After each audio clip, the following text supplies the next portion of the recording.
So run that you may obtained. நீங்கள் பெற்றுக்கொள்ளத்தக்கதாக ஓடுங்கள்,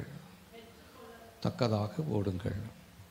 கிறிஸ்தவ வாழ்க்கை என்பது ஒரு ஓட்டப்பந்தயத்தை போன்றது. இதற்கு நமக்கென்று ஒரு லக்கு ஒன்று இருக்கிறது.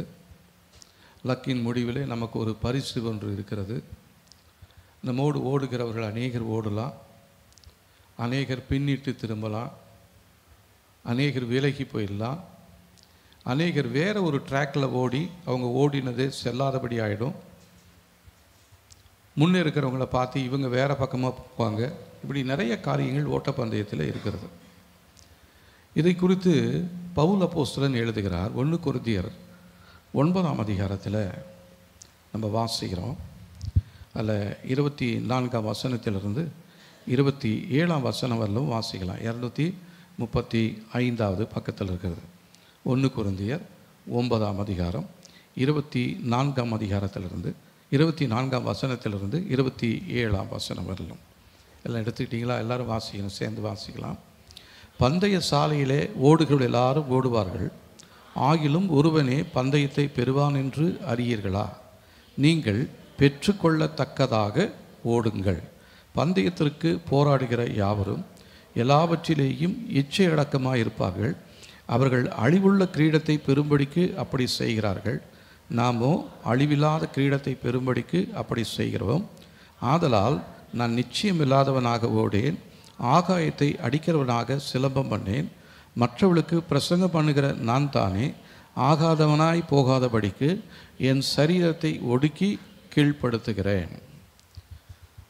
தேவன் பாருங்கள் எவ்வளோ தெளிவாக நமக்கு தேவனுடைய வார்த்தை சொல்லுகிறது. பவுல் அப்போஸ்தலன் கொரிந்து பட்டணத்தில் ஏறக்குறைய 1.5 வருஷம் தங்கியிருக்கிறார். அதை நம்ம குறித்து பார்ப்போமானால் அப்போஸ்தலர் நடவடிக்கைகளில் நம்ம வாசித்தா அதற்குரிய ரெஃபரன்ஸ் நமக்கு தெரிகிறது. அப்போஸ்தலர் நடவடிக்கைகள்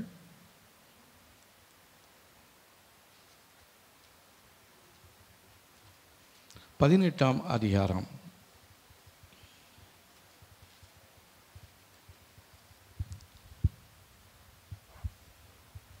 11ஆம் வசனம். அவன் 1 வருஷமும் 6 மாதமும் அங்கே தங்கி தேவ வசனத்தை அவர்களுக்குள்ளே உபதேசம் பண்ணி கொண்டு வந்தான். அந்த முதலாவது வசனம் பாருங்கள், 18ஆம் அதிகாரம் முதல் வசனம். அதன் பின்பு பவுல் அத்தேனை பட்டணத்தை விட்டு கொரிந்து பட்டணத்துக்கு வந்து, ஏறக்குறைய அவர் பவுல் என்ன பண்ணுறாரு, 1 வருஷமும் 6 மாதம் 1.5 வருஷம் கொரிந்தியில் இருக்கிறார். இந்த கொரிந்து பட்டணம் என்பது மிகவும் பிரபலியமான ஒரு பட்டணமாக அந்த புதிய ஏற்பாட்டு காலத்தில் மிகவும் பிரபலியமான ஒரு பட்டணமாக இருந்தது. இங்கே ஊழியம் செய்து கொண்டிருந்ததான சமயத்தில் அந்த கொரிந்து பட்டணத்தில் ஒரு விளையாட்டு போட்டி ஒன்று நடக்கும். இது 2 வருஷத்துக்கு ஒரு தடவை இந்த போட்டி நடக்கும். அந்த போட்டியின் பெயர் இஸ்த்மியான் போட்டி. இது 2 வருஷத்துக்கு ஒரு தடவை நடக்கும். அந்த நாட்களில், இந்த போட்டி நடக்கிற நாட்களில் பவுல் அப்போஸ்தலர் என்ன பண்ணுகிறாரு, கொரிந்து பட்டணத்தில் இருந்த பொழுது அவர் அதை பார்க்க நேர்ந்தது. அவர் அதை பார்த்த உடனே இந்த ஓட்டப்பந்தயத்தையும் தன்னுடைய வாழ்க்கையும் அவர் ஒப்பிட்டு பார்க்கிறார். எபேசியருக்கு எழுதினதான நிருபத்தில் அவர் அந்த வான மண்டலங்களில் இருக்கிற பொல்லாத ஆவியின் சேனைகளை எதிர்க்கும்படியாக நிறைய ஆயுதங்களை தரித்து கொள்ளும்படியாக அவர் சொல்கிறார். அவர் எழுதுகிறார், ரட்சணியம் என்னும் தலை சீரா, இல்லைங்களா? தெரியுமில்ல உங்களுக்கு, எபேசியர் 6ஆம் அதிகாரத்தில் இருக்குது, நிறையா இருக்குது. இதை எப்படி எழுதினார் என்று சொன்னால், எபேசு பட்டணத்திலே இவர் சிறையிலே வைக்கப்பட்டிருந்தார்.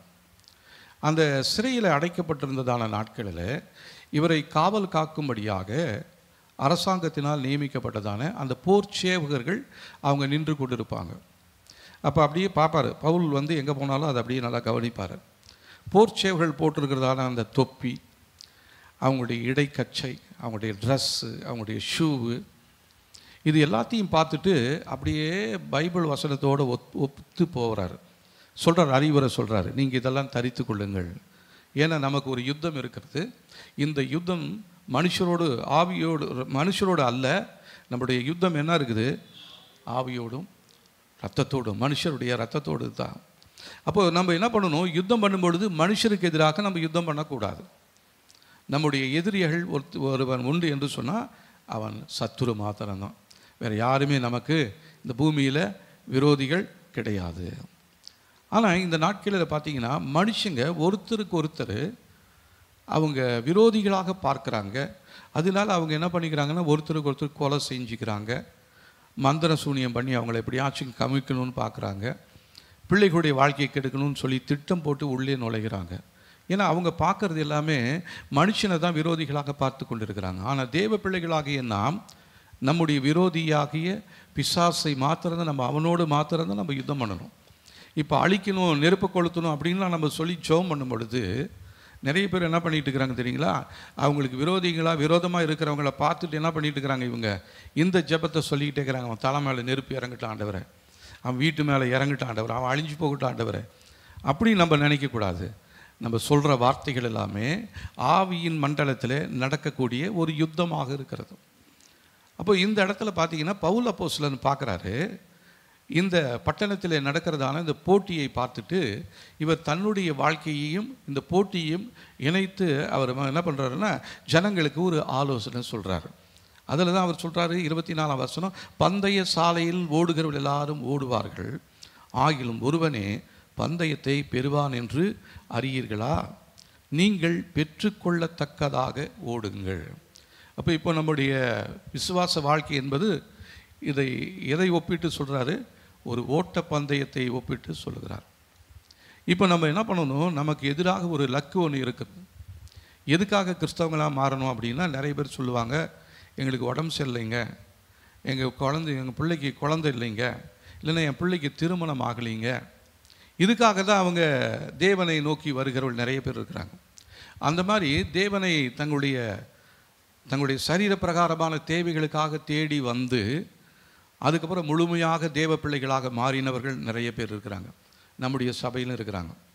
செங்கேடு பகுதியிலேருந்து வந்ததான பிரதர் ஆரோன், அவங்க அப்பாவுக்கு கேன்சர் கட்டி அது நல்லாகணும்னு சொல்லிட்டு அவங்க அப்பாவை கூட்டிகிட்டு வந்து விட்டாங்க. அவருக்கு கொஞ்சம் நல்லாச்சு, ஆனால் இறந்து போயிட்டார். இறந்து போன பின்னாடி இவங்க நினச்சாங்கன்னா, நம்ம அப்பாவை கூட்டிகிட்டு போனோம், அப்பா செத்து போயிட்டார், நம்ம இனிமேல் எதுக்கு போகணும் அப்படின்னு அவங்க நினைக்கிற நேரத்தில் தேவன் அவர்களை தெரிந்து கொண்டதினால அவர்களுக்குள்ள ஒரு உணர்வை கொடுக்குறாரு, நீ தொடர்ந்து ஆலயத்துக்கு போ அப்படின்னு சொல்லி. அப்படி தான் அவங்க குடும்பமாக தேவனை இப்பொழுது நம்முடைய சபையில் அவங்க தேவனை ஆராதித்து கொண்டு இருக்கிறாங்க. அதே போல் செங்கடு பகுதியிலிருந்து சாலமோன்னு சொல்லி ஒருத்தர் வந்தார். அவங்களுடைய மனைவி வருவாங்க. அவங்களும் அவங்களுடைய மூத்த மகன் ஒருத்தனுக்கு அவனுக்கு கொஞ்சம் மூளையில் கொஞ்சம் பிரச்சனை, அது சரியாகணும்னு சொல்லிட்டு தான் அவங்க வந்தாங்க. அவங்க வந்தவங்க முதல் வாரம் வந்தவங்க அந்த மகனை மாத்திரம் உள்ளே அனுப்பிச்சிட்டு இவங்க வெளியே நிற்கிறாங்க. இந்த பையனுக்கு நல்லானா போதும்னு தான் வந்தாங்க. ஆனால் அந்த பையன் திடீர்னு செத்து போயிட்டான். ஆனால் கர்த்தர் பாருங்கள் அவங்கள விடலை. அவங்களுடைய கணவன் மனைவியுமாக தொடர்ந்து ஆலயத்துக்கு வந்தாங்க. 2 வருடத்துக்கு முன்பாக தான் சாலமோன் பிரதர் இறந்துட்டார். ஆனால் அவங்களுடைய மனைவி இன்னும் சிஸ்டர் யோபனா அந்த கடைசியில் உட்காருவாங்க, அவங்க வராங்க. இப்படி தான். அப்போது இவங்க எல்லாமே எதை பார்த்து வந்தாங்க அப்படின்னா, இவங்க உலக பிரகாரமான சுகத்துக்காகவும் தங்களுடைய சொந்தங்களுக்கு வேண்டிய நன்மைகள் பெறும்படியாகவும் தான் வந்தாங்க. ஆனால் அவங்களுக்கு வந்ததான அந்த நன்மைகள் கிடைக்கலன்னா பொதுவாக என்ன பண்ணுவாங்க நிறைய பேர், இப்போ நம்ம சபைக்குள்ள நிறைய பேர் கிடைச்சிட்டு நின்று போனவங்க இருக்கிறாங்க, கிடைக்காமலும் நின்று போனவங்களும் இருக்கிறாங்க. அவங்க நிறைய பேர் ஜெபம் பண்ணாங்க, ஆண்டவர் சுகத்தை கொடுத்தாரு, அற்புதத்தை செஞ்சார். ஒரு 3 வாரம் 4 வாரம் வாங்க, அதுக்கப்புறம் அவங்க போயிடுவாங்க.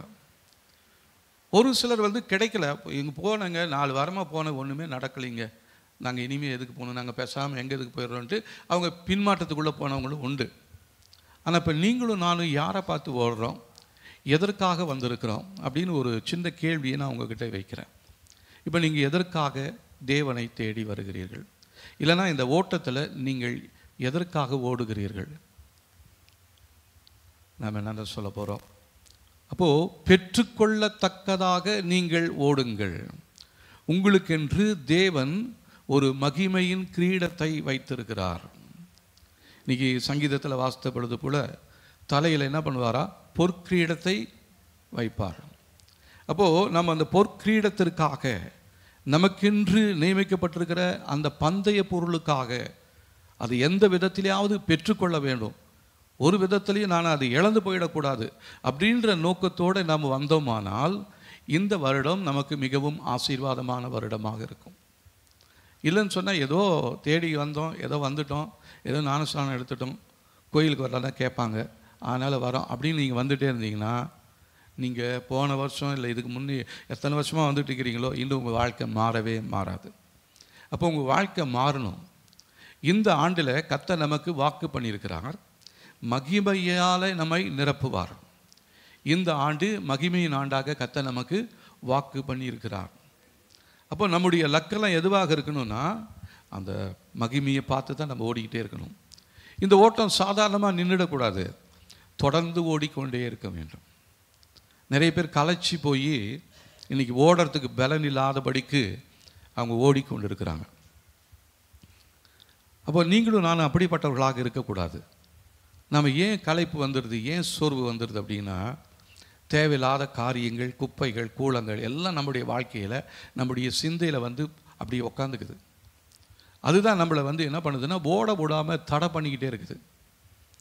அப்போது பவுல் அப்போஸ்தலன் சொன்னது போல் நம்முடைய லக்கை நோக்கி நம்ம என்ன பண்ணணும், ஓட வேண்டும்.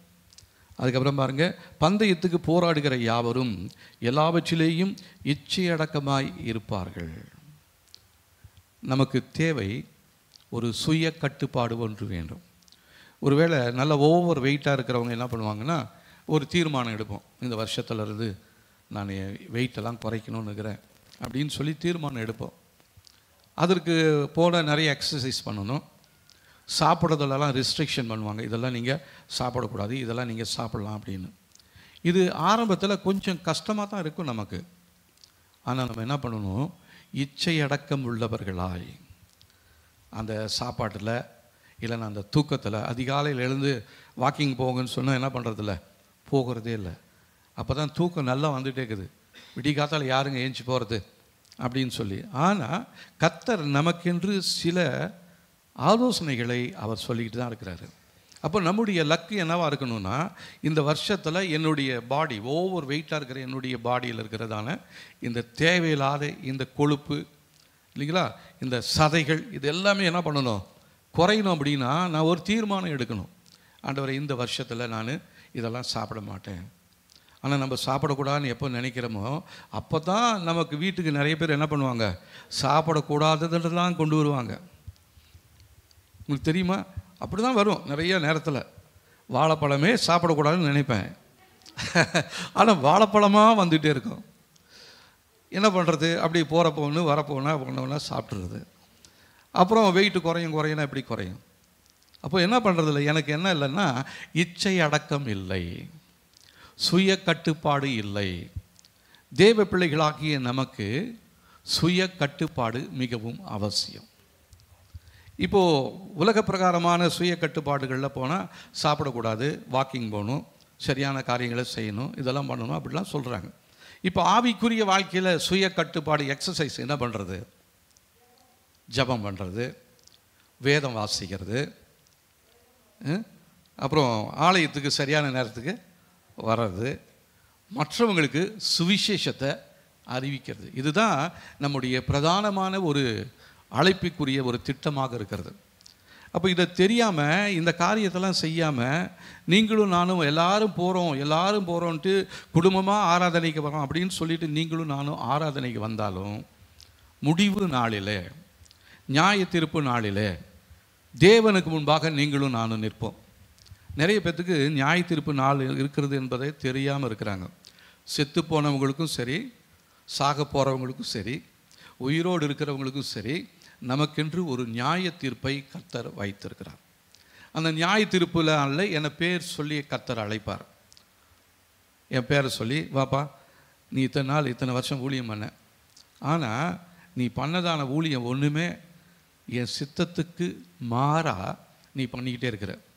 அதனால் என்னை என்ன பண்ணுவார் இருந்தீங்களா, பொல்லாத ஊழியக்காரனே, உனக்காக நியமிக்கப்பட்டிருக்கிறதான அந்த பிசாசுக்காக நியமிக்கப்பட்ட அந்த நரகத்தில் போய் விழுந்துரு அப்படின்னுவார். அதே நேரத்தில் நல்ல நிலைமையில் ஊழியம் பண்ணிக்கிட்டு இருந்திருந்தா என்ன பார்த்து சொல்லுவார், என்ன சொல்லுவார், உண்மை உத்தமுள்ள ஊழியக்காரனே, உனக்காக நியமிக்கப்பட்டிருக்கிறதான அந்த ஆசீர்வாதத்துக்குள்ள நீ பிரவேசி என்று சொல்லுவார். இப்போ இந்த 2 இடம் நமக்கு முன்பாக இருக்கிறது. இந்த 2 இடத்துல எந்த இடத்தை நம்முடைய நோக்கமாக வைத்து இந்த நாட்களிலே நாம் ஊழியம் செய்கிறோம், அல்லனா சபைக்கு வரோம், அல்லனா ஆராதனை செய்கிறோம் அப்படின்றது கொஞ்சம் யோசித்து பாருங்களேன். நம்முடைய லக்கு ஒன்று இருக்கிறது. என்னுடைய லக்கு, என்னுடைய ஓவர் வெயிட்டை நான் என்ன பண்ணணும்? குறைக்கணும். அதற்காக நான் இதெல்லாம் பண்ணணும், இதெல்லாம் செய்யணும். இப்போது நீங்கள் மோட்சத்துக்காக ஓடிக்கொண்டிருக்கிறீர்கள் என்று சொன்னால் உங்களுக்காக என்ன பண்ணுவார்? தேவன் சில ஆலோசனைகளை சொல்லுவார். நீ முடிவு பரியந்தம் நிலைத்திருக்கணும், அப்போ தான் ரட்சிக்கப்படுவ. ஓட்டத்தில் பாதியில் திரும்பி வந்துடக்கூடாது. ஓடிட்டே இருந்துட்டு எனக்கு முடியலைங்க அப்படின்னு உக்காந்துட்டேன்னா எனக்கு பந்தய பொருளை நான் இழந்து போயிடுவேன். அப்போ இன்றைக்கி நிறைய பேர் பாதியிலேயே திரும்பி போனவங்க உண்டு. நமக்கு எதிராக நிறைய பேர் இருக்கிறாங்க. நம்முடைய குடும்பத்திலேயே நம்முடைய சபையிலேயே நிறைய பேர் இருக்கிறாங்க. எல்லாரும் அந்த வந்தவங்கெல்லாம் வந்திருந்தால் நம்ம இந்த மாதிரி இன்னும் 10 சபை கட்டியிருந்தால் கூட நமக்கு இடம் பத்தாது. ஆனால் இப்போ நம்ம சொற்பமான ஜனங்களாக இருந்தாலும் கர்த்தர் நம்மை அழைத்திருக்கிறார், நம்மை தெரிந்து கொண்டிருக்கிறார், நமக்கு கிருபைகளை கொடுத்திருக்கிறார். அப்போ இந்த பெற்றுக்கொண்டதான கிருபையை காத்து கொள்ளும்படியாக இந்த ஓட்டத்தில் பொறுமையாக ஓட வேண்டியவர்களாக இருக்கிறோம். இதை உணர்ந்ததான அந்த பவுல் என்ன சொல்கிறார் பாருங்க.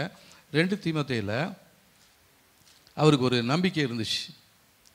2 தீமோத்தேயு 4ஆம் அதிகாரம் 6-7 வசனங்களை வாசிக்கலாம் பாருங்க. 294ஆம் பக்கத்தில் இருக்கிறது. ஏனென்றால் நான் இப்பொழுதே பான பலியாக வார்க்கப்பட்டு போகிறேன். நான் தேகத்தை விட்டு பிரியும் காலம் வந்தது. நல்ல போராட்டத்தை போராடினேன், ஓட்டத்தை முடித்தேன், விசுவாசத்தை காத்து கொண்டேன். இது முதல் நீதியின் கிரீடம் எனக்காக வைக்கப்பட்டிருக்கிறது. நீதியுள்ள நியாயாதிபதியாகிய கர்த்தர் அந்நாளிலே அதை எனக்கு தந்தருளுவார். எனக்கு மாத்திரமல்ல, அவருடைய பிரசன்னமாகுதலை விரும்பும் யாவருக்கும் அதை தந்தருளுவார். இந்த தீமோத்தேயுக்கு எழுதும் பொழுது அவர் மரண நேரத்தில் இருக்கிறார். அவருக்கென்று அவரை அவருடைய எப்படி இறந்தாருன்னு நினைக்கல. பவுல் எப்படி இறந்தாருன்னா சிறைச்சேதம் பண்ணப்பட்டு தலையை வெட்டப்பட்டு தான் அவர் செத்து போனார். அப்போ அவருக்கு அரசாங்கத்திலேருந்து கொடுக்கப்பட்டது இது, இந்த தேதியில், இந்த மாதத்தில், இந்த வருஷத்தில் உன்னுடைய தலையை நாங்கள் வெட்ட போகிறோம். ஏன்னு சொன்னால் நீ கிறிஸ்துவை நீ என்ன பண்ணிட்டு இருக்கிற? பிரசங்கம் பண்ணிகிட்டே இருக்கிற அப்படின்னு சொல்லி அவங்க சொந்த ஜனங்களே இவருக்கு விரோதமாக நிறைய காரியங்களை சொல்லிகிட்டே இருக்கிறாங்க. இதனால் பார்த்ததான அரசாங்கத்தில் இவருக்கு ஒரு தண்டனை கொடுக்கப்பட்டது, மரண தண்டனை. அது மிகவும் சமீபமாக இருக்கிறதான அந்த நாட்களில் தான், அந்த கடைசி நாட்களில் தான் அவர் தீமோத்தேயுக்கு எழுதுகிறாரு. நான் இப்பொழுதே பான பலியாக வார்க்கப்பட்டு போகிறேன்.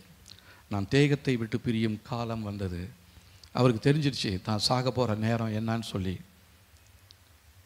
அந்த நேரம் தெரிஞ்சவொன்னே அவர் சொல்கிறாரு, கடைசியாக சொல்கிறாரு, நல்ல போராட்டத்தை போராடினேன், ஓட்டத்தை முடித்தேன், விசுவாசத்தை காத்து கொண்டேன். அப்போது அவர் அந்த ஓட்ட பந்தயத்தில் ஓடுனதுனால தான் அவரால் சொல்ல முடியுது, நல்ல போராட்டத்தை போராடினேன், ஓட்டத்தை முடித்தேன், விசுவாசத்தை காத்து கொண்டேன்.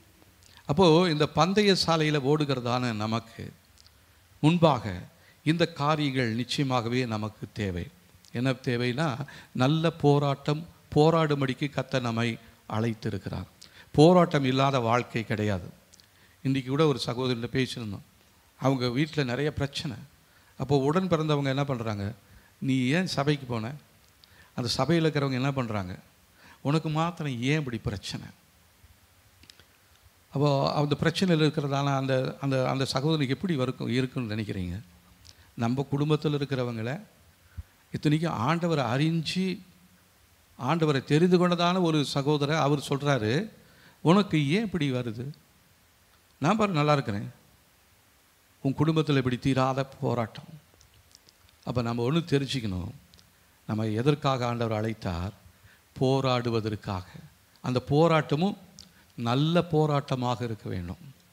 தீமையான போராட்டமாக இருக்கக்கூடாது. வேலை இல்லாத திண்டாட்டத்தில் வர போராட்டம், சாப்பாடு இல்லாதனால போராட்டம், தண்ணி பைப்பில் தண்ணி வரலன்னா அதுக்கு ஒரு போராட்டம், எத்தனையோ போராட்டங்கள் இருக்குது. அது எல்லாமே நல்ல போராட்டம் கிடையாது. நல்ல போராட்டம் என்பது நாம் போராடுகிறதான அந்த வாழ்க்கையில் தேவனுடைய நாமம் மகிமைப்பட வேண்டும். அதுதான். அப்போ இவர் சொல்கிறாரு, நல்ல போராட்டத்தை போராடினேன். நம்மளால் சொல்ல முடியுமா அந்த நல்ல போராட்டத்தை போராடுகிறோம் என்று சொல்லி? ஒரு சின்ன பிரச்சனை வந்தாலும் சோர்ந்து போயிடுறோம், உடனே ஜெபிக்க மறந்துடுறோம், உடனே ஆலயத்துக்கு வரதை மறந்துடுறோம், வேதம் வாசிக்கிறத மறந்துடுறோம். எத்தனையோ முறை அப்படி நம்ம கடந்த ஆண்டுகளில் நாம் இருந்திருக்கிறோம் இல்லைங்களா? ஆனால் இந்த ஆண்டில் அப்படி இருக்கக்கூடாது. நம்ம நல்ல போராட்டத்தை போராடும்படியாகவே தேவன் நம்மை அழைத்திருக்கிறார், தெரிந்து கொண்டிருக்கிறார். ஹல்லேலூயா. கர்த்தர் உங்களை எதற்காக அழைத்திருக்கிறார்? நல்ல போராட்டத்தை போராடும்படியாக. இந்த போராட்டத்தை பார்த்துட்டு பயந்துட்டு போயிடக்கூடாது. இந்த போராட்டத்தை பார்த்துட்டு ஆண்டவர் யாரோ நான் யாரோன்னு சொல்லிடக்கூடாது. அந்த மாதிரி பிரச்சனைகள் இனி இந்த உலகத்தில் அதிகமாக வரும். இப்பயே அந்த அரசாங்கத்தில் நிறைய சட்டங்களை ஏற்றி கொண்டு இருக்கிறாங்க. ஒரே தேர்தல் ஒரே நாடு என்று சொல்லி ஒரு சட்டத்தை அவசர சட்டமாக கொண்டு வரணும்னு சொல்லி இப்போ முயற்சி பண்ணிகிட்டு இருக்கிறாங்க. இது மூலமாக நிறைய மாநில அரசுகளை அவங்களால கவிழ்க்க முடியும், அந்த கவர்மெண்ட்டை டிசால்வ் பண்ணிட முடியும். அவங்களுடைய அரசாங்கத்தை அந்த இடத்துல கொண்டு வந்து நிறுத்துவாங்க. மதமாற்ற தடை சட்டம் கொண்டு வருவாங்க. தேவனை ஆராதிக்கக்கூடாதுன்னு சொல்லுவாங்க. கிறிஸ்தவங்க எல்லாம் இந்த ஊர்லேயே இருக்கக்கூடாது, ஓடி போயிடுங்க, இல்லைனா நாங்கள் சொல்கிற மாதிரி எங்களுடைய தாய் மதத்துக்கு திரும்புங்க என்று சொல்லுவாங்க. இப்படிப்பட்ட காலங்கள் இனி வரப்போகிறதாக இருக்கிறது. இனிப்பே வந்துட்டே இருக்குது. நிறைய காரியங்களை நம்ம பார்த்து கொண்டு இருக்கிறோம். அங்கங்கே கிறிஸ்தவ தேவாலயங்கள் இடிக்கப்படுகிறது, ஆராதனை செய்து கொண்டிருக்கிறோம், அடிக்கிறாங்க, உதைக்கிறாங்க. நம்முடைய சபையில் அந்த மாதிரி இன்னும் வரல. அதனால் வராதுன்னு சொல்ல முடியாது, வரலாம். அந்த நேரத்தில் நீங்கள் என்ன பண்ணுவீங்க? ஆண்டவரே வேண்டாம், நான் மறுதளித்து போயிடுறேன் அப்படின்னு சொல்லுவோமா? இல்லைனா ஆண்டவருக்காக நான் என்னுடைய ஜீவனை கொடுப்பேன் என்று சொல்லி நம்மளால் சொல்ல முடியுமா? இந்த வார்த்தையை நீங்கள் சொல்லும் பொழுது யோசித்து சொல்லுங்கள். தேவன் இங்கே இருக்கிறார், பரிசுத்த ஆவியானவர் இங்கே இருக்கிறாரு. அவரை பார்த்து தான் நம்ம சொல்ல போகிறோம். என் ஜீவன் போனாலும் நான் உங்களை விடாமல் பற்றி கொள்வேன்னு சொல்லி. நான் கை தூக்க சொல்லலை, உங்களுடைய இருதயத்துக்குள்ளே நீங்கள் சொல்லி கொஞ்சம் யோசித்து பாருங்கள். இப்படிப்பட்டதான கொடூரமான காரியங்கள் வரும்பொழுது நான் போராட்டத்தை போராடுவோமா? நல்ல போராட்டத்தை போராடுவோமா? அல்லனா என் குடும்பத்தையும் பொண்டாட்டி பிள்ளைங்களெல்லாம் நினச்சிக்கிட்டு நான் திரும்பி போயிடுறேன்ப்பா, எனக்கு வேண்டவே வேண்டான்னு சொல்ல போகிறோமா? இது இனிமேல் இந்த வருஷத்தில் அதிகமாக போகிறது. ஏன்னா சட்டங்களெல்லாம் ரெடி ஆகிக்கிட்டே இருக்குது. நமக்கென்று பிரத்யேகமாக சிறைச்சாலைகளெல்லாம் கட்டி கொண்டு இருக்கிறாங்க. அதாவது அவங்களுடைய நோக்கமே முஸ்லீம்களையும் கிறிஸ்டின்ஸையும் இந்த தேசத்தில் இருந்து கம்ப்ளீட்டாக அழிச்சு போட்டுடணும். எல்லாரும் ஒரே மதமாக இருக்கணும், வித்தியாசமான மதமாக இருக்கக்கூடாது. அப்படி முதல் வந்துட்டு அடுத்தது சபைகள் எல்லாத்தையும் ஒரே சபையாக மாற்றுவாங்க. இது ஒரே உலகத்தினுடைய சாதனையாக இருந்து கொண்டிருக்கிறது. One world. நம்மளை எல்லாத்தையும் அப்படியே கொஞ்சம் கொஞ்சமாக அடிமைப்படுத்தி கொண்டு வந்து கொண்டே இருக்கிறான். இது நம்முடைய காலத்திலேயே நிறைவேறி கொண்டு இருக்கிறது. இப்போ இந்த நாட்களில் நீங்களும் நானும் என்ன சொல்ல போகிறோம்? தீமோத்தேயுக்கு பவுல் சொல்கிற போல நல்ல போராட்டத்தை போராடினேன். அடுத்தது சொல்கிறாரு, ஓட்டத்தை முடித்தேன். பாருங்க, அவருக்கு எவ்வளோ தெளிவுன்னு. இன்னும் தலை வெட்டப்படலை, அதுக்குள்ளே எவ்வளோ மாற்றங்கள் வரலாம் இல்லைங்களா? தலை வெட்டுற நேரத்தில் ஐயா வெட்டாதையா, நான் விட்டு நான் போயிடுறேன்னு சொல்லிட்டு போயிடலாம். ஆனால் இவர் உறுதியாக சொல்கிறாரு, ஓட்டத்தை முடித்தேன். அதுக்கு காரணம் தெரியுங்களா?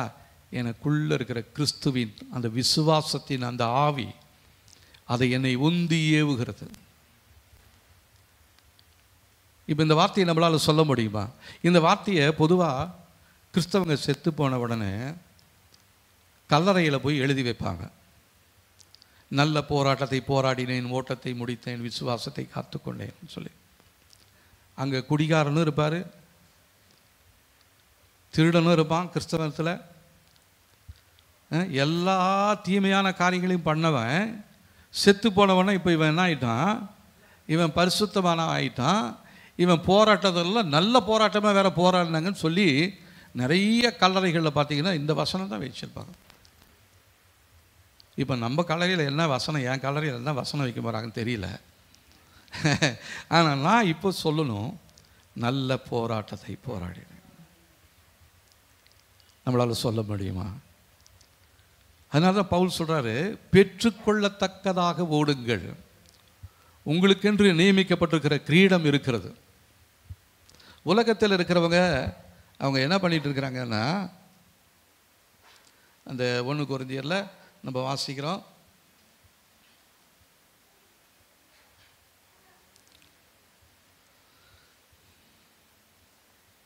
இச்சை அடக்கமாக இருப்பார்கள், அவர்கள் அழிவுள்ள கிரீடத்தை பெறும்படிக்கு அப்படி செய்கிறார்கள். அவங்க அழிந்து போகக்கூடியதான அந்த கிரீடத்திற்காக அவங்க செய்கிறாங்க.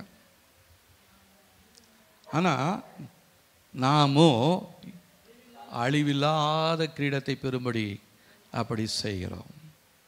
அப்போ நமக்காக அழிவில்லாத ஒரு கிரீடத்தை கர்த்தர் வைத்திருக்கிறார். இப்போ இந்த பொதுவாக அந்த சில பொருட்களெல்லாம் வாங்கினா அந்த டேட் பார்த்து வாங்க சொல்லுவாங்க, எக்ஸ்பைரி டேட். அந்த எக்ஸ்பைரி டேட் முடிஞ்சிடுச்சுன்னா அதை சாப்பிடக்கூடாது. சில நேரத்தில் அது விஷமாக மாறிடும். ஆனால் என்ன பண்ணுவாங்கன்னா, சிலவங்க எப்பொழுதுமே நிறைய பேர் வாங்கும் பொழுது அந்த எக்ஸ்பைரி டேட்டு பார்த்து தான் வாங்கணும். சில நேரத்தில் என்ன பண்ணுவாங்கன்னா, கடைக்காரங்க அது மேலே வேறு ஒரு லேபிளை ஒட்டி வேறு ஒரு தேதியை கூட ஒட்டிடுவாங்க. அந்த மாதிரி பண்ணுறப்போ நம்ம என்ன பண்ணுறது? நம்ம நம்பி தான் ஜெபிக்கணும், ஜெபம் பண்ணிட்டு தான் போகிறோம், ஜெபம் பண்ணிட்டு தான் குடிக்கிறோம். அப்போது அந்த எக்ஸ்பைரி டேட்டு வந்து எல்லாத்துக்குமே இருக்கிறது. ஏன்னா அவங்க வைத்திருக்கிற பொருட்கள் எல்லாமே அழிவுக்குரிய பொருட்கள். ஆனால் பரலோகத்தில் நமக்காக தேவன் வைத்திருக்கிறது என்ன தெரியுங்களா? அழிவில்லாத பொருளாக இருக்கிறது, அழிவில்லாத கிரீடமாக இருக்கிறது. அதை பெரும்படிக்கு அப்படி செய்ய வேண்டும். எப்படி செய்யணும்? நல்ல போராட்டத்தை போராடணும், ஓட்டத்தை முடிக்கணும், விசுவாசத்தை காத்து கொள்ளணும். அப்போ தான் அந்த கிரீடம் நமக்கு வைக்கப்படும். பாருங்கள், மறுபடியும் தீமோத்தேயுக்கு வரலாம். 2 தீமோத்தேயு 4:8 அவர் சொல்கிறாரு, இது முதல் நீதியின் கிரீடம் எனக்காக வைக்கப்பட்டிருக்கிறது, நீதியுள்ள நியாயாதிபதியாகிய கர்த்தர் நாளில் அதை எனக்கு தந்தருளுவார். எனக்கு மாத்திரமல்ல, அவர் பிரசன்னமாகுதலை விரும்பும் யாவருக்கும் அதை தந்தருளுவார். அவருக்கு நல்லா தெரியுது, இயேசு கிறிஸ்து எனக்கு மாத்திரம் கொடுக்க மாட்டாருவா, அவருடைய பிரசன்னமாகுதலை காத்து கொண்டிருக்கிறதான யாவருக்கும் அதை தந்தருளுவார். அப்போ நம்முடைய நம்பிக்கை நிச்சயமாகவே அந்த அழிவில்லாத கிரீடத்தை பெறும்படியாகவே இந்த நாட்களிலே நம்முடைய ஓட்டம் எல்லாமே இருக்கணும். இதை இழந்து போகும்படியாக நம்முடைய வாழ்க்கையில் வருகிறதான பாவங்கள், சாபங்கள் இருக்கிறது. இதை குறித்து நம்ம எபிரேயரில் நம்ம வாசிக்கிறோம். எபிரேயர் 12ஆம் அதிகாரத்தில் 1-2 வசனங்களை வாசிக்கலாம். பாருங்கள், 309வது பக்கத்தில் இருக்குது.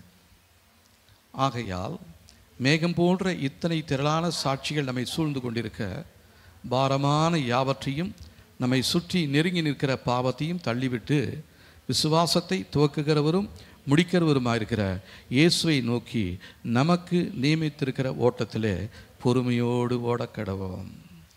இப்போ நம்ம ஒவ்வொருத்தருக்காகவும் ஒரு ஓட்டத்தை கர்த்தர் நியமித்திருக்கிறார். என்னுடைய ஓட்டம் ஒரு மாதிரி இருக்கும், என் மனைவியினுடைய ஓட்டம் ஒரு மாதிரி இருக்கும், என் மகனுடைய ஓட்டம் ஒரு மாதிரி இருக்கும். ஒவ்வொருத்தருக்கும் ஒவ்வொரு ஓட்டத்தை கர்த்தர் வைத்திருக்கிறார். ஒவ்வொருத்தருக்கும் ஒரு விசுவாசத்தின் அளவை கர்த்தர் வைத்திருக்கிறார். அதனால் இப்போ எங்கள் அப்பா கிட்ட இருந்ததால் அந்த விசுவாசம் எனக்கிட்ட இருக்குமானா நிச்சயமாக இருக்காது. எங்கள் அம்மா கிட்ட இருந்ததால் அந்த வைராக்கி எனக்குள்ளே இருக்குமானா நிச்சயமாக இருக்காது. கர்த்தர் எனக்கு என்று பிரத்யேகமாக சில வைராக்கியங்களையும் சில காரியங்களையும் கிருபைகளையும் கர்த்தர் கொடுக்கிறார். அப்போ முதலாவது இந்த ஓட்டத்தை ஓடும் பொழுது நாம் தெரிந்து கொள்ள வேண்டும், கர்த்தர் என்னை எதற்காக அழைத்தார், நான் எந்த ஓட்டத்தில் ஓடும்படியாக கர்த்தர் என்னை தெரிந்து கொண்டிருக்கிறார். 100 மீட்டர் இல்லையா, 400 மீட்டர் இல்லையா, இல்லைங்களா, நிறைய இருக்குது இல்லைங்களா. அப்போ இதில் எதற்காக என்னை தேவன் தெரிந்து கொண்டிருக்கிறார்? இப்போ நான் என்ன பண்ணணும்? பாரமான யாவற்றையும் சுற்றி நெருங்கி நிற்கிறதான பாவங்களையும் நான் தள்ளிவிட்டு இந்த ஓட்டத்தில் நான் ஓடணும்னா எனக்கு மேலே இருக்கிற தேவையில்லாத பாரங்கள், குப்பைகள், மன அழுத்தங்கள், கசப்புகள், வெறுப்புகள், இது எல்லாத்தையும் என்ன பண்ணணும்? என்னை விட்டு நீக்க வேண்டும். இதுதான் ஒவ்வொரு நாளும் ஒவ்வொரு வாரமாக நாங்கள் சொல்லிகிட்டே இருக்கிறதுக்கு காரணம், கசப்பு, வைராக்கியம் நமக்கு தேவையில்லாத ஒன்று. அது நம்முடைய சரீரத்தில் இன்னும் பாரத்தை அதிகப்படுத்திக்கிட்டே இருக்கும். நம்மளால் ஓட முடியாது. அந்த கசப்போடு போய் ஜெபம் பண்ணோம்னா ஜெபிக்கவே முடியாது. வீட்டில் ஒருத்தர்கிட்ட சண்டை வந்துடும். சண்டையில் என்ன பண்ணுவோன்னா ஒருத்தருக்கு ஒருத்தர் கோபமாக ஆத்திரமாக பேசிடுவோம். பேசிட்டு அதுக்கப்புறம் போய் தனிப்பட்ட முறையில் போய் ஜெபம் பண்ணுறதுக்கு உட்காருங்க பாருங்கள், உங்களால் ஜெபம் பண்ணவே முடியாது. நிறைய பேர் மனசாட்சியில் சூடுண்ட பொய்யர்களாக இருந்துட்டு அவங்க என்ன பண்ணுவாங்க, பொய் எப்பயும் போல தங்களுடைய பரிசுத்தமான கைகளை தேவனுக்கு நேராக உயர்த்தி ஸ்தோத்திரம் பண்ணி ஆராதித்து ஜெபம் பண்ணிக்கிட்டே இருப்பாங்க. ஆனால் அவங்களுடைய ஜெபம் நிச்சயமாக பரலோகத்துக்கு போகாது. அவங்களுக்கும் தெரியும் அவங்க ஜெபம் பண்ணுறாங்கன்னு. ஏன்னா ஜெபம் பண்ணிக்கிட்டே இருக்கும்பொழுது இந்த பக்கம் இருந்து ரைட் சைட்லேருந்து பிசாசு சொல்லுவான், இப்போ தான் நீ வீட்டில் இப்படி கெட்ட வார்த்தை பேசிட்டு வந்த, இப்போ நீங்கள் வந்து ஜெபம் பண்ணுறியா? நம்மளால் அடுத்த ஜெபம் அடுத்த வார்த்தை வரும்னு நினைக்கிறீங்க? வராது. ஆனால் வர மாதிரி நம்ம என்ன பண்ணிக்கிட்டே இருக்கிறோம், நம்ம அப்படியே ப்ராக்டிஸ் பண்ணிக்கிட்டே இருக்கிறோம், ஓடிக்கிட்டே இருக்கிறோம், ஓடிக்கிட்டே இருக்கிறோம், ட்ராமா போடுறோம். இது நமக்கு தேவையே இல்லைங்க. ஏன்னா பெற்றுக்கொள்ளத்தக்கதாக ஓடுங்கள் என்று சொல்லி பவுல் சொல்கிறார். உங்களுக்காக ஒரு பந்தய பொருளை கர்த்தர் வைத்திருக்கிறார். ரட்சிப்பை நம்ம இழந்து போயிட்டு இருக்கிறோம். ரட்சிப்பின் உடைய நம்ம நிறைய நேரத்தில் கரைப்படுத்தி இருக்கிறோம். தேவனுக்கு பிரியமில்லாத வார்த்தைகளை பேசியிருக்கிறோம். தேவனுக்கு விருப்பமில்லாத காரியங்களை செய்திருக்கிறோம், யோசித்திருக்கிறோம். இதெல்லாம் நமக்குள்ளே இருக்கும் பொழுது தேவையில்லாத எக்ஸ்ட்ரா ஃபிட்டிங்ஸ் நமக்குள்ளே நிறைய இருக்குது. அப்போ என்ன பண்ணணும்னா, ஆண்டவர் இப்போ நமக்கு ஒரு ஸ்கேனர் வச்சு நம்மளை ஸ்கேன் பண்ணி சொல்லணும். நமக்கு நல்லா எனக்கு தெரியும் எனக்குள்ளே என்ன மறைஞ்சிருக்குதுன்னு. ஆனால் நான் மற்றவங்களுக்கு முன்பாக நான் என்ன பண்ணிகிட்டு இருக்கிறேன், நல்ல போலியாக ஒரு ட்ரெஸ்ஸை போட்டுக்கிட்டு மாய்மாலமான ஒரு ஜெபத்தை பண்ணிக்கிட்டு உங்களுக்கு நான் ரொம்ப உண்மையானவனை போல் நான் உங்களுக்கு போதிச்சுக்கிட்டே இருக்கிறேன். ஆனால் இது எப்போ தெரியும், கடைசி நாளில் தேவ சமூகத்துக்கு போகும் பொழுது என்னை பார்த்து சொல்லுவார், பொல்லாத ஊழியக்காரன். அப்போ தான் நீங்களும் பார்த்து ஆச்சரியம், பொல்லாத ஊழியக்காரனா, இப்போ இவன் கையில் தான் ஞானஸ்நானம் எடுத்தோமா, இவன் தான் நமக்கு திருவிருந்து கொடுத்தானா, இவன் தான் நம்ம வீட்டில் வந்து ஜெபம் பண்ணானா அப்படின்னு நீங்கள் யோசிப்பீங்க என்ன பார்த்து. அந்த நாட்டில் என்னுடைய நிலைமை எப்படி இருக்குன்னு நினைக்கிறீங்க? முழு உலகத்தார் பார்க்கும் பொழுது இந்த காரியத்தை கர்த்தர் சொல்லுவார். இல்லைன்னா நல்ல ஊழியக்காரனே, பிரயோஜனமானவனே, என் கண்களுக்கு பிரியமானவனே. தானியேலை பார்த்து சொல்கிறார் இல்லைங்களா, பிரியமானவனே, நீ ஜெபம் பண்ண தொடங்கத்துக்கு முன்னாடியே உனக்குரிய பதிலை நான் அனுப்பிச்சிட்டேன். ஆனாலும் வான மண்டலத்தில் இருந்ததான அந்த பொல்லாத ஆவி அதை தடை பண்ணி வைத்திருந்தது. அதனுடைய கரத்திலிருந்து எனக்கு சேர வேண்டிய நன்மைகளை பிடுங்கி தரும்படியாக என்ன விசேஷமாக ஆண்டவர் அனுப்பிச்சிருக்கிறாரு. இப்போ நான் வந்து அதை வாங்கி உன்கிட்ட கொடுத்துட்டேன், நான் திரும்பி போகிறேன் அப்படின்னு அந்த தேவதூதன் போகிறார். இப்போ நம்ம தேவனுடைய கண்களுக்கு பிரியமுள்ளவர்களாய் பிரியமானவர்களாக இருக்கிறோமா, இல்லைன்னா நம்மளை பார்த்தா ஆண்டவர் முகத்தை சுளிக்கிற மாதிரி இருக்கணுமா? ஒரு சேரும் சகதியுமாய் ஒருத்தர் வந்து நம்ம கூட பஸ்ஸில் வராருன்னு வச்சுங்க, நம்மளால் எப்படி அந்த பஸ்ஸில் இருக்க முடியும்? இறங்கி போகிறதுக்கு வழி இருந்தால் கீழே இறங்கிடுவேன், அடுத்த பஸ்ஸில் வந்துடுறேன்னு சொல்லி. இந்த சாயந்தர நேரத்தில் அந்த வேலையெல்லாம் முடிச்சுட்டு வருவாங்க. நான் அவங்கள குறை சொல்லலை, ஆனால் அந்த வேர்வை வாடகை இல்லைங்களா, ஆன்ஸ் வேறு போட்டுக்குவாங்க, சாராயம் கொஞ்சம் குடிச்சிருப்பாங்க. இந்த மாதிரி மனுஷனோட நம்ம எப்படி பிரயாணம் பண்ண முடியும்? பேசாமல் நடந்தே போயிடலாம் இல்லைங்களா? அப்போது இந்த மாதிரி தான் நம்ம ஓட்டத்தை ஓடிக்கொண்டிருக்கிறோம்.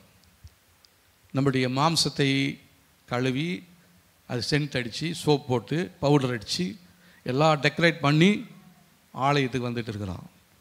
ஆனால் உள்ளுக்குள்ள என்னெல்லாம் இருக்குதுன்னு சொல்லி ஆண்டவருக்கு நல்லா தெரியும், எனக்கும் நல்லா தெரியும். ஆனால் இப்போ வசனம் என்ன சொல்லுது, பெற்றுக்கொள்ளத்தக்கதாக ஓடுங்கள். ஏன்னா உங்களுக்கென்று பிரத்யேகமாக ஒரு ஆசீர்வாதத்தை தேவன் பரலோகத்தில் வைத்திருக்கிறார். எதை இழந்தாலும் நீங்கள் அதை இழந்துடாதீங்க அப்படின்னு சொல்லி ஆவியானவர் இப்போ நம்மளோட பேசி கொண்டு இருக்கிறார், எச்சரித்து கொண்டு இருக்கிறார். நமக்கென்று பிரத்யேகமாக ஒரு காரியத்தை கர்த்தர் வைத்திருக்கிறார். என்னென்னா மத்தேயு 28 அதிகாரம் 19 வசனம் 20 வசனத்தை வாசிக்கலாம் பாருங்களேன். 7ஆம் பக்கத்தில் இருக்குது. மத்தேயு 28ஆம் அதிகாரம்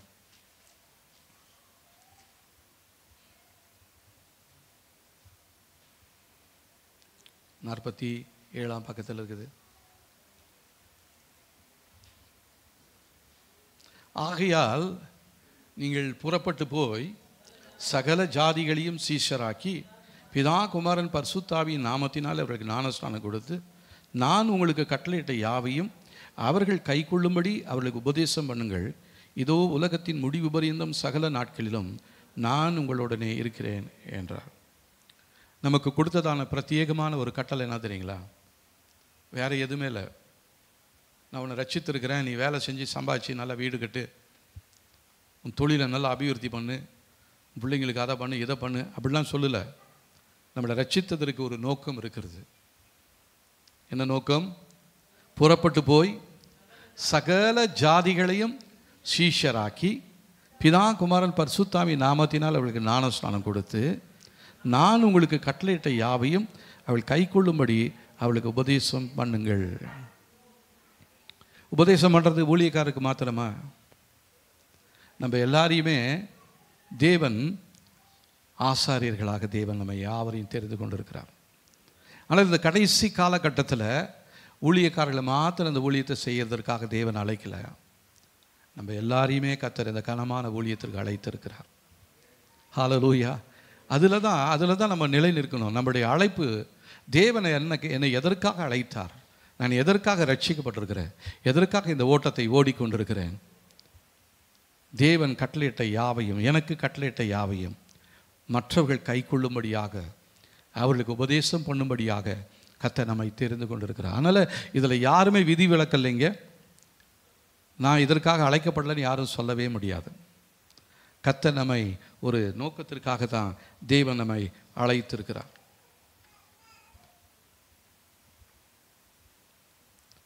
ஆகவே இந்த நாட்களில் நம்மை சுற்றி காணப்படுகிறதான பாவங்களையும் அக்கிரமங்களையும் நம்ம என்ன பண்ணணும்? நம்மை விட்டு அகற்றி போடும்படியாக நம்ம ஜெபிக்க வேண்டியது மிகவும் அவசியமாக இருக்கிறது.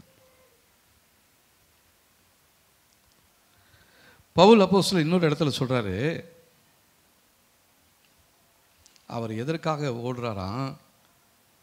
பரம அழைப்பின் பந்தய பொருளுக்காக லக்கை நோக்கி தொடர்ந்து ஓடுகிறேன். அப்போது நமக்கென்று ஒரு பந்தய பொருளை கர்த்தர் வைத்திருக்கிறார். அந்த பந்தய பொருளை பெறும்படியாக நீங்களும் நானும் ஓட வேண்டியது மிகவும் அவசியமாக இருக்கிறது. அந்த ஒரு பாட்டு இருக்கு இல்லைங்களா?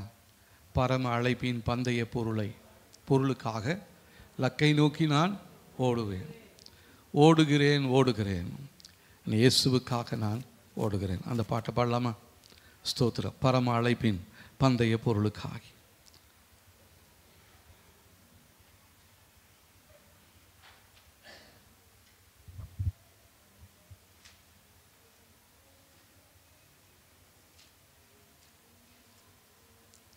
பிலிப்பியர் 3ஆம் அதிகாரத்தில் இது வாசிக்கிறோம்.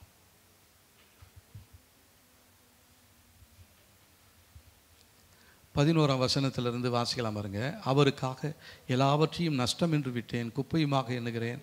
நான் அடைந்தாயிற்று அல்லது முற்றிலும் தேறினவன் ஆனேன் என்று எண்ணாமல் கிறிஸ்து இயேசுவினால் நான் எதற்காக பிடிக்கப்பட்டேனோ அதை நான் பிடித்து கொள்ளும்படி ஆசையாய் தொடர்கிறேன்.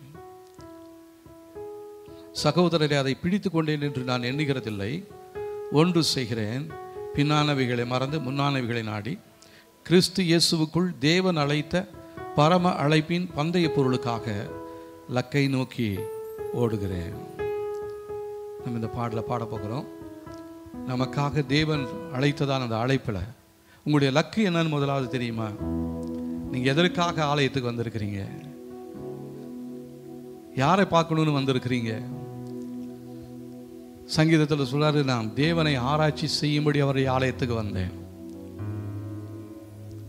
ஆனால் நம்முடைய லக்கு, கர்த்தர் எதற்காக உங்களை அழைத்திருக்கிறார்? அவருடைய நாமத்தை அறியாதவர்களுக்கு கர்த்தருடைய நாமத்தை சொல்லும்படியாக கர்த்தர் உங்களை அழைத்திருக்கிறார். ஆனால் இப்போ நம்ம சொல்ல போகிறோம், ஆண்டவரே என்னை எதற்காக அழைத்தீர் என்று எனக்கு தெரியும் ஆண்டவரே. தெரியுமா உங்களுக்கு ஆண்டவர் எதற்காக அழைத்திருக்கிறார் என்று சொல்லி? எதற்காக அழைத்திருக்கிறார்? அழைப்பை தெரியாம இருக்கிறோமா? கர்த்தர் எதற்காக உங்களை அழைத்தார்? பந்தய பொருளை பெற்றுக்கொள்ளும்படியாக கர்த்தர் உங்களை அழைத்திருக்கிறார். அதை பெற்றுக்கொள்ளும்படியாக நம்ம என்ன பண்ண போறோம்? இப்போ ஆசையாக பின்தொடர போகிறோம்.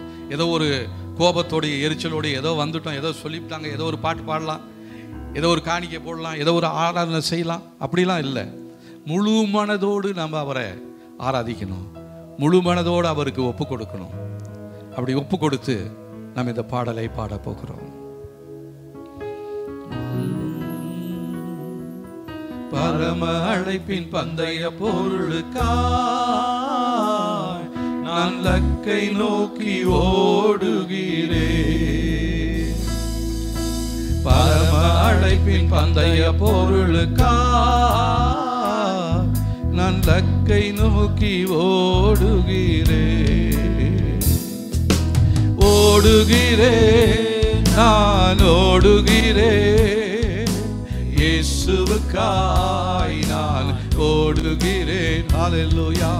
ஓடுகிறேன், நான் ஓடுகிறேன், இயேசுவுக்காய் நான் ஓடுகிறேன்.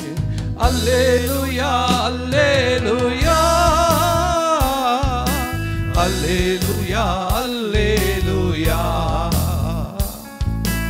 அல்லேலூயா, அல்லேலூயா, அல்லேலூயா, அல்லேலூயா. லாபமான அனைத்தையுமே நான் நஷ்டம் என்று கருதுகிறேன். லாபமான அனைத்தையுமே நான் நஷ்டம் என்று கருதுகிறேன். இயேசு ராஜாவின் அந்த வேளைக்காக மகிழ்ச்சியுடன் நான் ஓடுகிறேன். இயேசு ராஜாவின் இந்த வேளைக்காக மகிழ்ச்சியோடு நான் ஓடுகிறேன். அல்லேலூயா, அல்லேலூயா, அல்லேலூயா, அல்லேலூயா,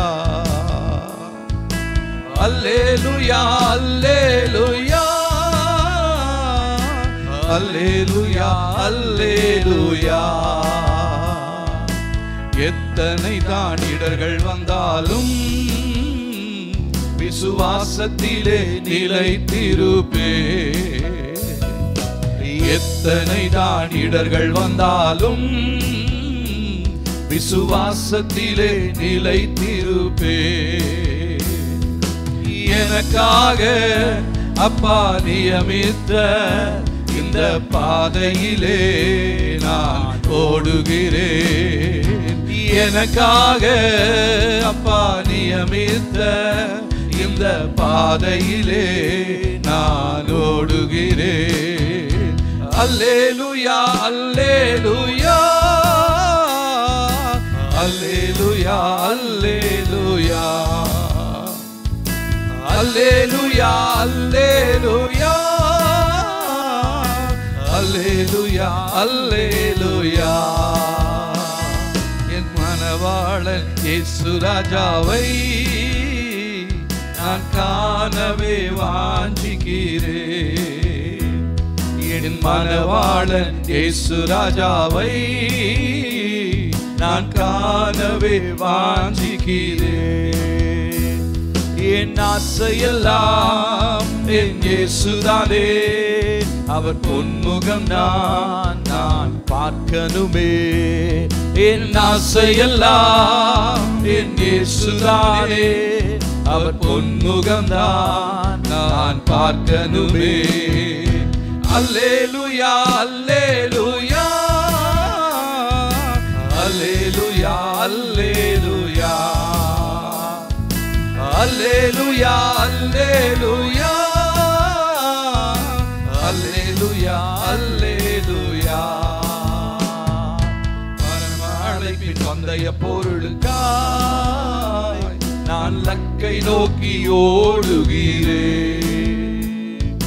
பரம அழைப்பின் பந்தய பொருளுக்காய் நான் லக்கை நோக்கி ஓடுகிறேன்.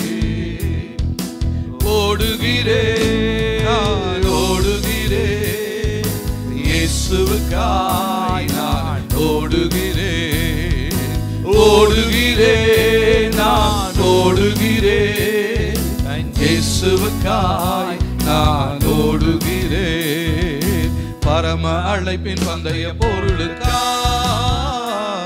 நான் லக்கை நோக்கி ஓடுகிறேன். பரம அழைப்பின் பந்தய பொருளுக்காய் நான் லக்கை நோக்கி ஓடுகிறேன். இப்ப நம்முடைய ஓட்டம் எல்லாம் யாரை பார்த்து ஓடுறோம்? எபிரேயர்ல நம்ம வாசிச்சோம் இல்லைங்களா? எபிரேயர்ல இயேசுவை நோக்கி ஓடணும். நியமித்திருக்கிற அந்த ஓட்டத்தில் இயேசுவை நோக்கி பொறுமையாக ஓட கடவோம். இதுதான் பவுல் அப்போஸ்தலன் நமக்கு சொல்கிறதான ஒரு ஆசீர்வாதமான ஒரு வார்த்தை. 12ஆம் அதிகாரம் 2ஆம் வசனத்தில் பாருங்கள். அவர் தமக்கு, எபிரேயர் 12:2, அவர் தமக்கு முன்பு வைத்திருந்த சந்தோஷத்தின் பொருட்டு அவமானத்தை எண்ணாமல் சிலுவையை சகித்து தேவனுடைய சிங்காசனத்தின் வலது பாரசத்தில் வீற்றிருக்கிறார். அதுக்கு அடுத்ததான வசனம், ஆகையால் நீங்கள் இளைப்புடர்களாய் உங்களுடைய ஆத்துமாக்களில் சோர்ந்து போகாதபடிக்கு தமக்கு விரோதமாய் பாவிகளால் செய்யப்பட்ட இவ்விதமான விபரீதங்களை சகித்த அவரையே நினைத்து கொள்ளுங்கள். அப்போ நம்ம திருவிருந்து நேரத்தில் நம்ம என்ன யோசிக்கிறோம்? அவருக்கு இழைக்கப்பட்டதான அந்த அநீதி, அவருடைய கைகளிலும் கால்களிலும் அடிக்கப்பட்ட அந்த ஆணி, அவருடைய தலையில் வைக்கப்பட்ட முள்முடி, அவருடைய கன்னத்தை ஓங்கி அரைச்சாங்க, முகத்தில் காரி துப்புனாங்க. இதெல்லாம் எதற்காக? அவர் தமக்கு முன் வைத்திருந்ததான அந்த சந்தோஷத்தின் பொருட்டு. நம்ம எல்லாம் அவருக்கு ஒரு சந்தோஷமாக இருந்து, நம்ம எல்லாத்தையும் பார்த்தா அவருக்கு ஒரு சந்தோஷம். நம்முடைய ஆத்துமா அவருக்குள்ளே வரணும்னு அவருக்கு ரொம்ப சந்தோஷமாக தான் இதெல்லாம் கர்த்தர் செய்தார். அப்போ இந்த நாட்களில் நம்முடைய சந்தோஷம் எதுவாக இருக்கிறது? உலகத்திற்குரிய காரியங்களாக இருக்கிறதா? பணத்தின் மேலே நம்முடைய ஆசை இருக்கிறதா? எதை நோக்கி ஓடிக்கொண்டிருக்கிறோம்? பெற்றுக்கொள்ளத்தக்கதாக ஓடுங்கள் என்று சொல்லி பவுல் அப்போஸ்தலன் சொல்கிறார். அப்போ இதுவரையிலும் ஓடின ஓட்டமெல்லாம் வீணாக போயிடுச்சு. பரவாயில்ல, இப்போ ஆண்டவர் கடைசியாக மறுபடியும் நமக்கு ஒரு தருணத்தை கொடுக்குறார். இந்த வருஷத்தில் 2024 வருஷத்தில் நுழைந்திருக்கிறதான நம்மை பார்த்து ஆண்டவர் சொல்லுற முதல் வாரத்தில் நான் மறுபடியும் உனக்கு ஒரு சான்ஸ் கொடுக்குறேன். இதுவரை நீ ஓடினதெல்லாம் தப்பாக ஓடிட்ட. மனுஷனுக்காக ஓடிட்ட, பணத்துக்காக ஓடிட்ட, பொருளுக்காக ஓடிட்ட, அந்தஸ்துக்காக ஓடிட்ட. ஆனால் இனி நீ எனக்காக ஓடுவியா அப்படின்னு ஆண்டவர் கேட்குறார். நம்ம என்ன பதில் சொல்ல போகிறோம்? யாரை நேசிக்கிறோம்? யார் வார்த்தையை கேட்கிறோம்? யாரை நமக்கு முன்மாதிரியாக வைத்திருக்கிறோம்? நம் ஆசையாக தொடர்கிறதான அந்த காரியங்கள் எதற்காக? இதுவரை லாபமாக இருந்தது எல்லாத்தையும் நான் என்ன பண்ணுறேன்? நஷ்டமாக கருதுகிறேன்றார். லாபமாக இருந்தது எல்லாத்தையும் நான் இயேசுவுக்காக நஷ்டம் என்று கருதுகிறேன். என்னுடைய ஆசையெல்லாம் ஒன்று தான். என் ஆசையெல்லாம் நீங்கள் தான் ஆண்டவரே. நம்மளால் சொல்ல முடியுமா? ஹல்லேலூயா ரமாராதிலானி ஆசியா. கர்த்தர் நம்மளோடு தான் பேசிட்டு இருக்கிறார். நம்ம சும்மா பாடக்கூடாது ஆசையெல்லாம் நீர்தானேன் என்று சொல்லி. உண்மையாகவே அவரை நேசிக்கிறவர்கள் தேவ சமூகத்தில் அர்ப்பணிப்போடு நம்ம இப்போ இந்த வார்த்தைகளை கேட்டுக்கொண்டிருக்கிறோம். இந்த வார்த்தைகள் உங்களுடைய வாழ்க்கையில், உங்களுடைய ஆத்துமாவில் நிச்சயமாகவே கிரியை செய்கிறது என்பதை என்னால் உணர முடிகிறது. கர்த்தருடைய வார்த்தை உங்களுக்கு நேராக தான் வந்து கொண்டிருக்கிறது. உங்களை பார்த்து தான் தேவனுடைய ஆவியானவர் பேசுகிறாரு. இதுவரை ஓடுனதெல்லாம் வீண் தான். உலகத்துக்காக ஓடுன, உன்னுடைய குடும்பத்துக்காக ஓடுன, உன்னுடைய பிள்ளைகளுக்காக ஓடுன. ஆனால் இன்றைக்கி திரும்பி பாரு, அதெல்லாமே உன் பிள்ளைகள் உனக்கு விரோதமாக இருக்கிறாங்க. உன் குடும்பத்தாருக்கா நீ அதை செஞ்ச இதை செஞ்சேன்னு அவன் குடும்பத்தார் எல்லாத்தையும் மறந்து போயிட்டாங்க. ஆனால் நீ எனக்காக என்ன செஞ்சிருக்கிற? ஆனால் நான் உன்னை நேசிக்கிறேன்றார் ஆண்டவர். நான் உன்னை நேசிக்கிறேன். நீங்கள் என்ன சொல்ல போறீங்க? நம்முடைய ஆத்துமா யாருக்கு சொந்தம்? இயேசுவுக்கு சொந்தமாக மாறணும். அவருக்கு பிரியமான இந்த ஓட்டத்தை ஓட தேவன் நமக்கு உதவி செய்யணுங்க. கர்த்தர் நம்மோடு தான் பேசிக்கொண்டிருக்கிறார். யார் உங்களை நடத்துறது? நீங்கள் யாருக்காக ஓடுறீங்க? யாரை பார்த்து ஓடிக்கிட்டு இருக்கிறீங்க? தேவனை பார்த்தா, உலகத்தை பார்த்தா, இல்லை உங்களுடைய குடும்பத்துக்காகவே ஓடிக்கிட்டே இருக்கிறீங்களா? அதெல்லாம் வீணுங்க. அதெல்லாம் வீணாக போயிடும். குடும்பத்துக்கு உழைச்சது, குடும்பத்துக்காக பண்ணது எல்லாமே வீண் தான்.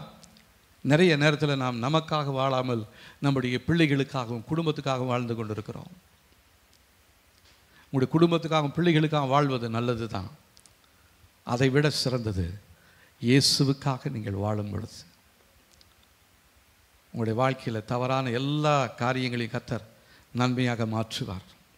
நீங்கள் இழந்து போன எல்லாவற்றையும் தேவன் மறுபடியும் உங்களுக்கு கொடுக்க போகிறார்.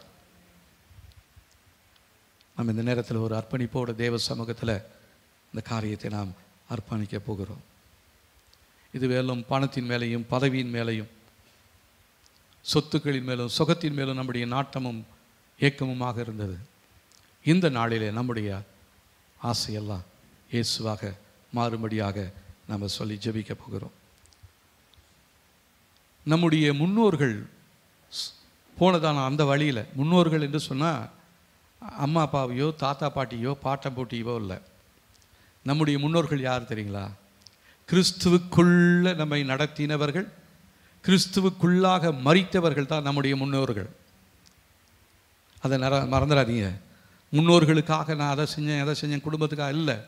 நம்முடைய முன்னோர்கள் யார்? நமக்கு முன்பாக விசுவாசத்தில் கடந்து போய் கொண்டிருக்கிறவர்கள், நமக்கு முன்பாக விசுவாசத்தில் நம்மை நடத்தி கொண்டு போனவர்கள். ஒருவேளை கர்த்தருக்குள் மரித்து போயிருக்கலாம். அவங்க தான் நம்முடைய முன்னோர்கள். அவங்களுடைய வாழ்க்கையை நம்ம பின்பற்றணும்.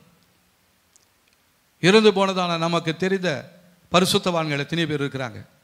அவங்களுடைய வாழ்க்கையை நம்ம பின்பற்றணும். அவங்கள தெய்வமாக ஆராதிக்க சொல்லலை. அவங்க நடந்ததான நல்ல பாதைகளிலே நடக்க நம்மை அர்ப்பணிக்க வேண்டியது மிகவும் ஆசீர்வாதமான காரியமாக இருக்கிறது. இல்லைனா நம்முடைய ஓட்டத்தை எது திசை திருப்புகிறது என்று சொல்லி சற்று யோசித்து பாருங்கள். ரிச்சர்ட் உம்பராய்டுன்னு சொல்லி ஒரு தேவ மனிதன். அவர் அந்த கம்யூனிஸ்ட் தேசத்தில் அவர் ஒரு யூதர். இயேசுவை ஏற்றுக்கொண்டு இயேசுதான் கிறிஸ்து என்று சொல்லி பிரசங்கம் பண்ணும் பொழுது அவரை சிறைப்பிடித்து சிறைச்சாலையில் எத்தனையோ வருஷங்கள் அவரை உள்ளே வைத்திருந்தாங்க. சித்திரவதைகள். அவருடைய புஸ்தகம் ஒன்று இருக்குது, படும் வேதனையில் பரம வெற்றி அப்படின்னு சொல்லி. அதை உங்களுக்கு நீங்கள் கிடைச்சா நீங்கள் வாசித்து பாருங்கள். நம்ம லைப்ரரியில் கூட இருக்குதுன்னு நினைக்கிறேன். கிறிஸ்துவுக்காக எவ்வளோ பாடுபட்டாருன்னு. அப்படியே இந்த பக்கம் நெருங்க முடியாதபடி எல்லா பக்கமும் ஆணி அடைச்சிருக்கோம். எவ்வளோ நேரம் அப்படி நின்றுட்டே இருக்குது. கொஞ்சம் இப்படின்னா இந்த பக்கம் ஆணி குத்தும், இப்படின்னா இந்த பக்கம் ஆணி குத்தும். அப்படிப்பட்டதான் ரூமில் போட்டு வச்சுட்டாங்க. அப்படி பயங்கரமான ஐஸ், உரைய வைக்கக்கூடியதான் அந்த ஐஸு. அதில் அப்படியே உறைஞ்சி உயிர் போகிற நேரத்துக்கு மறுபடியும் நம்ம மேலே கொஞ்சம் சுடுதண்ணி ஊற்றி கொஞ்சம் உயிர் வர வைப்பாங்க. இப்படியெல்லாம் எவ்வளோ பாடுகளை பட்டார். ஏன்னா கிறிஸ்துவுக்காக, இயேசுவுக்காக அவர் பட்டதான பாடுகள் கொஞ்சம் நஞ்சம் இல்லைங்க. கடைசி அமெரிக்க தேசத்தில் அவரையும் அவருடைய மனைவியும் பணம் கொடுத்து வேலைக்கு வாங்கினாங்க. அந்த மனுஷன் படுகிற பாடுகளை கேள்விப்பட்டு அமெரிக்க தேசத்தில் எத்தனையோ லட்சம் டாலர் அவருக்காக கொடுத்து அவரையும் அவருடைய மனைவியும் வேலைக்கு வாங்கினாங்க. அதுக்கப்புறம் அவங்க இன்னும் ஓப்பனாக நிறைய இடத்துல வந்து பிரசங்கம் பண்ணாங்க. அப்போ அந்த சிறைச்சாலையில் அவங்கள அப்படியே வாயை திறக்க சொல்லுவாங்களாம்.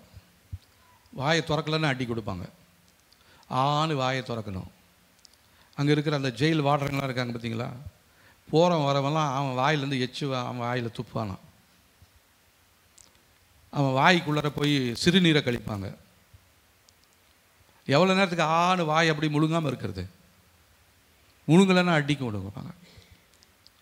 இப்படிப்பட்டதான சித்திரவதைக்கு மத்தியில் அவர் ரிச்சர்ட் வெம்பிராண்ட் எழுதுகிறாரு, இயேசுவை சொன்னால் எங்களுக்கு அடி விழுவும், ஆனால் இயேசுவை சொல்லாமல் எங்களால் இருக்க முடியலை. அதனால் அந்த அடி வாங்கினது எனக்கு ஒரு சந்தோஷத்தை கொடுத்தது. எங்களை அடிக்கிறவர்களுக்கு அவர்களுக்கு ஒரு சந்தோஷம் இருந்துச்சு. எங்களை அடிக்கிறதுனால அவங்களுக்கு ஒரு சந்தோஷம் கிடைச்சிச்சு. நான் இயேசுவுக்காக அடி வாங்கினேன், எனக்கு ஒரு சந்தோஷம் கிடைச்சிச்சுன்றார். பாருங்க, இப்போ அந்த மனிதன் எவ்வளோ வேதனைகளுக்கு மத்தியில் இருந்தாலும் ஆண்டவரை இறுதி வரையிலும் அவர் உறுதியாக பிடித்து கொண்டிருந்தார். அவர் இருக்கிறாரா இறந்துட்டாரான்னு தெரியல எனக்கு. இப்போ அந்த புஸ்தகம் எழுதும் பொழுதே அவருக்கு ஏறக்குறைய 80 வயதுக்கு மேலே இருக்கும். இப்போ அந்த மாதிரி நம்மளால் சாட்சியாக இருக்க முடியுமா? இனி வரும் காலங்கள் கொடிய காலங்களாக இருக்கிறது.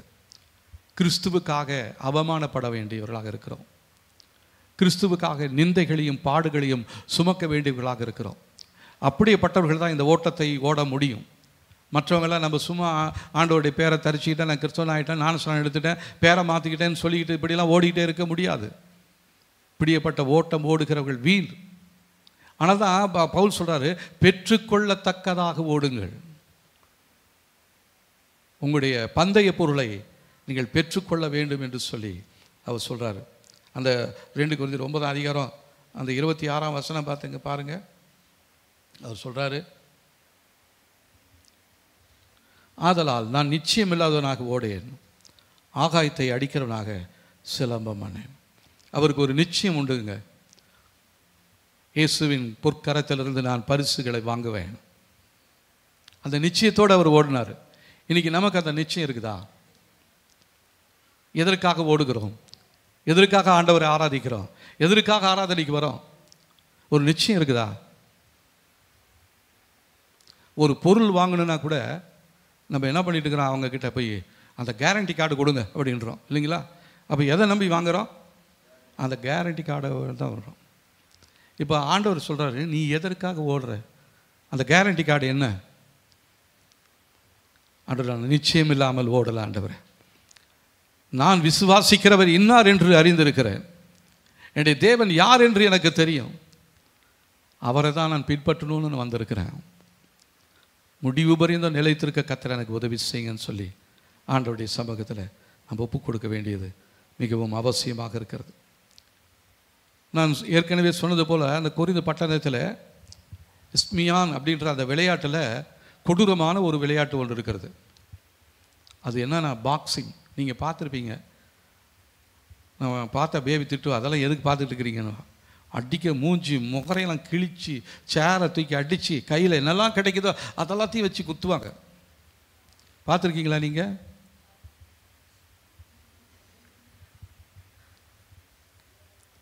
பார்க்கும் பொழுது அவ்வளோ வேதனையாக இருக்கும். எதுக்காக இப்படி அடி வாங்குறாங்க? அந்த ஒரு ஷீல்டுக்காக தான். அப்படியே ரத்த கலரியாக இருக்கும். அடித்து அடியில் அவன்லாம் எழுந்திருச்சு நடப்பானான்னு நினைப்பேன். ஆனால் அவன் எழுந்து நடப்பான். அப்போ அவனுக்கு என்ன ஒரு இதுனா, அந்த பந்தய பொருளை எப்படியாச்சும் அதை என்ன பண்ணணும், பெற்று அதை வாங்கிக்கணும். இதை வாங்கிட்டு உனக்கு என்னடா பிரயோஜனம்? பேர் புகழ் தான். எத்தனை நாளைக்கு நீ இருக்க போகிற? எலும்பெல்லாம் உடஞ்சி எழுந்திருக்க முடியாத நிலைமையில் நீ போய் விழுந்து உன் வயசான காலத்தில் நீ என்ன பண்ணுவ? உனக்கு ஒரு எதிர்காலம் உண்டா? இந்த மெடலை வச்சுக்கிட்டு அடுத்தது அவன் பேரன் சொல்லுவான், எங்கள் தாத்தா இப்படிலாம் அடி வாங்கி வாங்கினாருன்னு. அவனுக்கு என்ன பிரயோஜனம்? இந்த கொடூரமான அந்த இதை பார்க்குறாரு இவர். அதுக்கப்புறம் தான் அவர் சொல்கிறாரு, நான் நிச்சயம் இல்லாதவனாக ஓடேன். அதுவும் பார்த்தீங்கன்னா அந்த அந்த பாக்ஸிங்கில் அந்த ரோமில் நடக்கிறதான அந்த விளையாட்டில் அவங்க என்ன பண்ணுவாங்களாம், கையில் தோல் உரை போட்டிருப்பாங்களாம். ஆனால் அந்த இஸ்மியான் இந்த இடத்துல நடக்கிறதான இந்த விளையாட்டு பாக்ஸிங்கில் அவங்க வந்து அப்படியே கூரான இரும்பு அல்லது ஈயம் இதெல்லாம் வச்சு அதெல்லாம் கையில் வச்சுருப்பாங்களாம். இப்போ அதை வச்சு குத்துவாங்களாம். மூஞ்செல்லாம் கிழிச்சிக்கிட்டு போகும். கடைசியாக அவன் தோற்று போயிட்டானே, கீழே விழுந்து தன்னுடைய ஆள்காட்டி விரலை உயர்த்தினா அவனை விட்டுருவாங்க. அது வரலாம் அடி தான். சில நேரத்தில் ஒருத்தனை அடித்து வீழ்த்துறதுக்கு 4 மணி நேரம் போராடுவாங்களே, அவன் அடிக்க இவன் அடிக்க ஒரே ரத்த கலரி ஆகிடுவான். இதெல்லாம் பார்த்துக்கிட்டு இருந்ததான பவுலுக்கு ஒரு வெறி வந்துருச்சு. எதுக்குமே உதவாத இந்த காரியத்துக்காக இவ்வளோ அடி வாங்கி இப்படி ரத்தம் சிந்தினானே, இயேசுவுக்காக நான் என்னையே கொடுக்க போகிறேன்.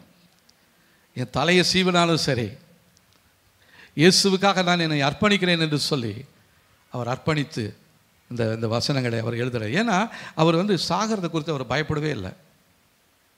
அப்போஸ்தலர் நடவடிக்கையில் பார்த்தீங்கன்னா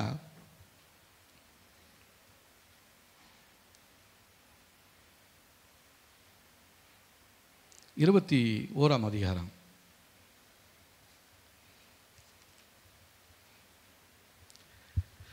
8லிருந்து 14 வசனங்களை வாசிக்க போகிறோம். 194ஆம் பக்கத்தில் இருக்குது அப்போஸ்தலர் 21ஆம் அதிகாரம். மறுநாளிலே பவுலை சேர்ந்தவர்களாகிய நாங்கள் புறப்பட்டு செசரியா பட்டணத்துக்கு வந்து 7 பேரில் ஒருவனாகிய பிலிப்பு என்னும் சுவிசேஷனுடைய வீட்டிலே பிரவேசித்து அவனிடத்தில் தங்கினோம். தீர்க்கதரிசனம் சொல்லுகிற கன்னியாஸ்திரிகளாகிய 4 குமாரத்திகள் அவனுக்கு இருந்தார்கள். நாங்கள் அநேக நாள் அங்கே தங்கி இருக்கையில் அகபு என்னும் பேர் கொண்ட ஒரு தீர்க்கதரிசி யூதேயாவிலிருந்து வந்தான். அவன் எங்களிடத்தில் வந்து பவுலினுடைய கச்சையை எடுத்து தன் கைகளையும் கால்களையும் கட்டிக்கொண்டு, இந்த கச்சை உடையவனை எருசலேமில் உள்ள யூதர் இவ்விதமாக கட்டி புறஜாதியார் கைகளில் ஒப்புக் கொடுப்பார்கள் என்று பரிசுத்த ஆவியானவர் சொல்லுகிறார் என்றான். இவைகளை நாங்கள் கேட்டபொழுது எருசலேமுக்கு போக வேண்டாம் என்று நாங்களும் அவ்விடத்தாரும் அவனை வேண்டிக் கொண்டோம். அதற்கு பவுல், நீங்கள் அழுது என் இருதயத்தை ஏன் உடைந்து போக பண்ணுகிறீர்கள்? எருசலேமிலே நான் கர்த்தராகிய இயேசுவின் நாமத்திற்காக கட்டப்படுவதற்கு மாத்திரமல்ல, மரிப்பதற்கும் ஆயத்தமாயிருக்கிறேன் என்றான். எவ்வளோ தைரியம் பாருங்க. இன்றைக்கி அந்த தைரியம் நமக்குள்ளே வரணும். இல்லைன்னா நம்முடைய கிறிஸ்தவ வாழ்க்கை வீண், நம்முடைய ஓட்டமெல்லாம் வீணாக போயிடும். பெற்றுக்கொள்ளத்தக்கதாக ஓட வேண்டும். முடிவில் அவருடைய கரத்திலிருந்து அந்த கிரீடத்தை நான் வாங்கி தரித்து கொள்ள வேண்டும். என்னை பார்த்து நல்லது உண்மையும் உத்தமுள்ள ஊழியக்காரன் சொல்லி என்னை கூப்பிடணும். அதுதான் எனக்கு முக்கியமானது ஒழிய இந்த உலகத்தினுடைய காரியங்களோ என் குடும்பத்திற்குரிய காரியங்களோ பேரோ பிரஸ்தாபமோ எனக்கு தேவையே இல்லை. பவுல் சொல்கிறாரு, நான் அவர் நிமித்தமாக கட்டப்படுவதற்கு மாத்திரம் அல்ல, மரிப்பதற்கும் ஆயத்தமாக இருக்கிறேன். அப்படிப்பட்டதான ஆத்துமாக்கள் தான் இந்த நாட்களில் தேவனுக்கு தேவை. இயேசுவுக்காக மரிப்பதற்கு நீங்களும் நானும் ஆயத்தமாக இருக்கிறோமா என்ன சொல்றீங்க? 2 தீமோத்தேயு 2ஆம் அதிகாரம் 5ஆம் வசனத்தில் 292ஆம் பக்கத்தில் இருக்குது. மேலும் ஒருவன் மல்யுத்தம் பண்ணினாலும் சட்டத்தின்படி பண்ணாவிட்டால் முடிசூட்டப்படான்.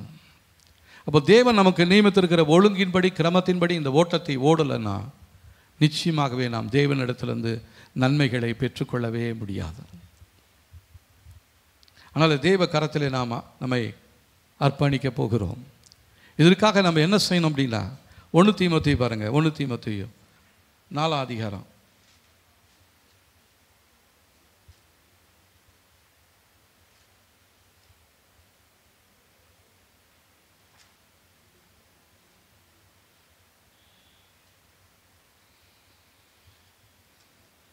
7ஆம் வசனத்திலிருந்து 9ஆம் வசனம் வரல வாசிக்கலாம் பாருங்க. 288ஆம் பக்கத்தில் இருக்குது. சீர்கேடும் கிளவிகள் பேச்சுமா இருக்கிற கட்டுக்கதைகளுக்கு விலகி தேவ பக்திக்கு ஏதுவாக முயற்சி பண்ணு. சரீர முயற்சி அற்ப பிரயோஜனம் உள்ளது. தேவ பக்தியானது இந்த ஜீவனுக்கும் இதற்கு பின்வரும் ஜீவனுக்கும் வாக்குத்தத்தம் உள்ளதாகியால் எல்லாவற்றிலும் பிரயோஜனம் உள்ளதாக இருக்கிறது. இந்த வார்த்தை உண்மையும் எல்லா அங்கீகரிப்புக்கும் பாத்திரமாக இருக்கிறது. அப்போ பவுல் சொல்கிறாரு, சீர்கேடுகளுக்கும் கிளவிகள் பேச்சுகளுக்கும், இல்லைங்களா, தகாத வார்த்தைகளை பேசுறது, கேலி பண்ணுறது, பரியாசம் பண்ணுறது, மற்றவங்களை குறித்து தவறான பேசுறது, அவங்களை குறித்து 1 தெரியும் ஆனால் 9 தெரிஞ்ச மாதிரி பேசுறது, இது எல்லாமே நம்முடைய வாழ்க்கையை கெடுக்கிறது, நம்முடைய ஓட்டத்தை தடை பண்ணுகிறது. ஆனால் இந்த நாளில் ஒரு தீர்மானம் எடுக்க வேண்டும். ஆண்டவரே, நான் நீங்கள் நியமித்திருக்கிற எனக்காக வைத்திருக்கிறதான அந்த பந்தய பொருளை நான் பெற்றுக்கொள்ளும்படியாக, நான் லக்கை நோக்கி தொடர்ந்து ஓடும்படியாக என்னை நான் அர்ப்பணிக்கிறேன் என்று சொல்லி இந்த நேரத்தில் தேவ சமூகத்தில் நாம் நம்மை அர்ப்பணிக்க போகிறோம். நாம் யாவரும் எழுந்து நின்று தேவ கரத்தில் இந்த தீர்மானத்தை நாம் எடுக்க போகிறோம். ஆண்டவரே, உமக்காக நாங்கள் இப்பொழுது எங்களை அர்ப்பணிக்கிறோம். கேட்ட வார்த்தையின்படி பெற்றுக்கொள்ளத்தக்கதாக எங்களுக்காக நீங்கள் வைத்திருக்கிற ஆசீர்வாதத்தை சுதந்திரித்து கொள்ளும்படியாகவே நாங்கள் இந்த நாட்களில் எங்களுடைய ஓட்டத்தை ஓட கர்த்தர் எங்களுக்கு உதவி செய்யுங்க. இதுபோல நாங்கள் இதை நினைக்கல, தவறாக ஓடிக்கிட்டே இருந்தோம். கர்த்தர் இந்த நாளில் நீர் எங்களுக்கு எச்சரிப்பதற்காக ஸ்தோத்திரம். எங்களுக்காக நீங்கள் நியமித்திருக்கிறதான அந்த ஓட்ட பந்தயத்தில் உமக்காக ஓட கர்த்தர் எங்களுக்கு உதவி செய்யும்படியாக இந்த நாளிலே நாங்கள் எங்களை அர்ப்பணிக்கிறோம் ஆண்டவரே. ஹல்லேலூயா, ஸ்தோத்திரம் ஆண்டவரே. நன்றி சொல்கிறோம் ஆண்டவரே. நன்றி ஆண்டவரே, நன்றி. இதனால் எத்தனை தான் இடர்கள் வந்தாலும் ஆண்டவரே, நாங்கள் விசுவாசத்தில் நிலைத்திருக்கக்கூடிய கிருபை எங்களுக்கு தாங்க. எங்களுக்காக அப்பா நியமித்ததான அந்த பாதையில் நாங்கள் ஓடும்படியாக கர்த்தர் எங்களுக்கு உதவி செய்யுங்க என்று சொல்லி நாம் இயேசு ராஜாவை பார்த்து நாம் அர்ப்பணிப்போடு இந்த பாடலை பாடப் போகிறோம். ஹல்லேலூயா, ஸ்தோத்திரம் ஆண்டவரே. லாபமான அனைத்தையுமே நான் நஷ்டம் என்று கருதுகிறேன். லாபமான அனைத்தையுமே நான் நஷ்டம் என்று கருதுகிறேன். இயேசு ராஜாவின் இந்த வேளைக்காக மகிழ்ச்சியுடன் நான் ஓடுகிறேன். சொல்லுவோமா? இயேசு ராஜாவின் இந்த வேளைக்காக மகிழ்ச்சியுடன் நாங்கள் ஓடுகிறேன். பரம அழைப்பின் பந்தய பொருளுக்கா லக்கை நோக்கி ஓடுகிறேன். பரம அழைப்பின் பந்தய பொருளுக்காய் லக்கை நோக்கி ஓடுகிறேன். நான் ஓடுகிறேன். இயேசுவுக்காய் நான் ஓடுகிறேன். நான் ஓடுகிறேன்.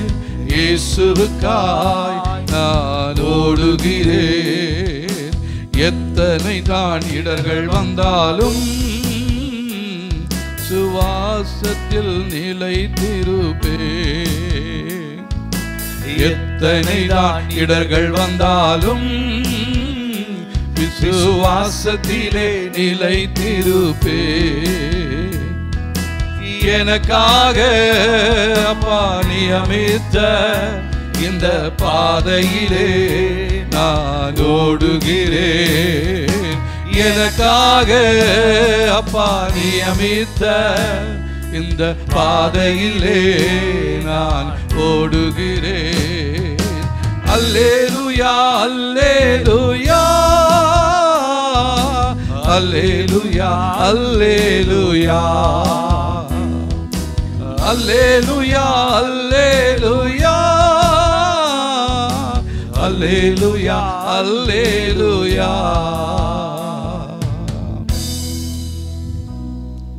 இந்த பரம அழைப்பின் சத்தத்தை கேட்கிறதான நாம் நம்முடைய தேவனுடைய சமூகத்தில் அர்ப்பணிப்போம்.